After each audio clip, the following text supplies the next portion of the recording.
so let's move on. And the next thing, so the first thing you do is set up your classroom.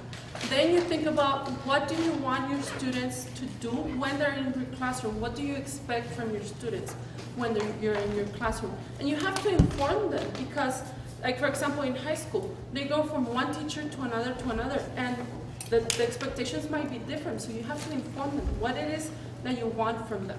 So that's where your classroom plan comes in. Okay, so again, ask yourself, how do I want my students to behave when they're in my classroom? And with that question in mind, create a set of rules, create a set of expectations that tells the students what it is you want them to do and what it is you don't want them to do. And that's basically how you create your plan. So once you create your rules, make sure that you make them concise and you make them very clear.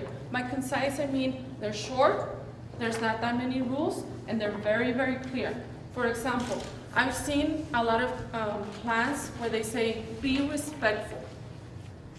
Is that really clear? Be respectful? Because respectful to you might mean one thing and to me might mean another. So you have to be very, very clear. For example, instead of being respectful, you can say no profanity, no rude gestures, no put downs. That's very clear, exactly what you don't want them to do. So make sure that you are very, very clear as to what you want from your students. Because then it lends itself to, oh miss, well, I didn't know that was rude. So make sure that you're very clear. A lot of times, unfortunately, or fortunately, I don't know how you may see it, the school actually already has a plan for you. And so we'll show you some examples.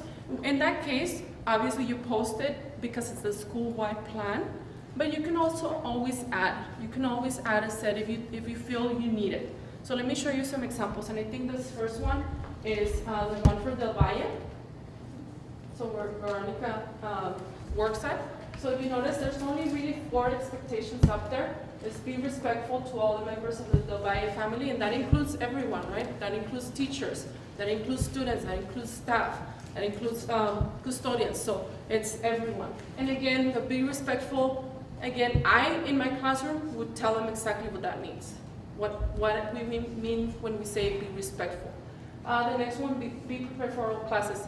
Again, in my classroom, I would say prepared means you bring your calculator, you bring your pencil, you bring your notebook. So I would tell them exactly what being prepared means to me. So again, that's why sometimes I say be clear exactly what that means. Because prepared to them might mean I came, I'm showered, and I have my clothes on. To them, that's prepared, right? So you have to be very specific. What does prepared mean? Be on time to all your classes, and we'll talk about that one later. Oh, yeah. And follow all the rules at all times. So if you notice, 4, very short, concise, to the point, and then it talks about different consequences and rewards. And to me, I think this one is important because a lot of times we focus so much on the consequences, but we rarely focus on the rewards because the majority of the kids are going to be good kids, and sometimes they feel like they're always being punished for the bad kids. So you always have to have some rewards there for the good kids to keep their good behavior. Okay? Any questions on this one? Let me show you the one for El Dorado High School, which is where I work. Again, you have your rules, your consequences, and your positive recognition, and they're very similar.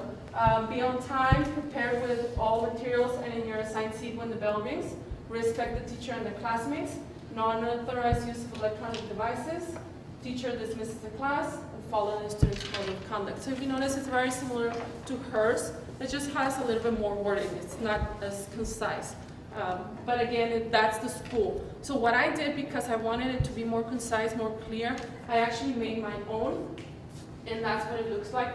So it says follow all directions. That's my number 1. If I give you a direction, you follow it. And that's clear, right? So they understand. If I give you a direction, you follow it, period. Number 2, come to class on time every day. Very clear, right? To the point. Number 3, bring all needed materials. And again, when I go over that one, I tell them exactly what that means. Your pencil, your notebook, your calculator. Number 4, no profanity, rude gestures, cruel teasing, put downs, etc. And I give them examples of what I don't like. And then number 5, follow school rules. And if you notice, I have my positives. I am a big fan of playing music. The kids love it, and I love it. So it makes it, I think, sometimes a little more relaxing, but it's really up to you. So if they're doing what they're supposed to be doing, I have music and I change the genre so they all get to hear what they like. Group work is actually a reward. They don't get to work in groups all the time. It's only when they're doing exactly what I asked them to do. Preferred seating, and that's going back to her question. They don't get to sit next to their friends unless they show me, they prove to me that they can work with their friends. And the key word is work. So they know I decide where they sit, not them. And others, and it depends. Sometimes I just praise them and they like it. Yeah. A little sticker and they love it. So it really it's amazing, even in high school. A little sticker and they're like, ooh, I got a sticker and you didn't. And they're, Miss, why didn't I get a sticker? I got the same grade, but it's crazy, it's funny, right? Stamps. Yes, little stamps with happy faces. Even just a happy face that you draw. I didn't get a happy face and I also got a 95. But what believe it or not, physics, 11th grade, high school, yes, and they fight for happy faces and stickers. Yes, so believe it or not, little things like that, they love. And you praising them in the smallest way, they love it. And it helps you. It helps you. And I have my consequences, and then I have severe costs. Fortunately, I've never been able to had to use this one. Fighting or you have? Yes. Okay. Well, you'll talk about it when we get to that point, right? Okay. So any questions before we move on?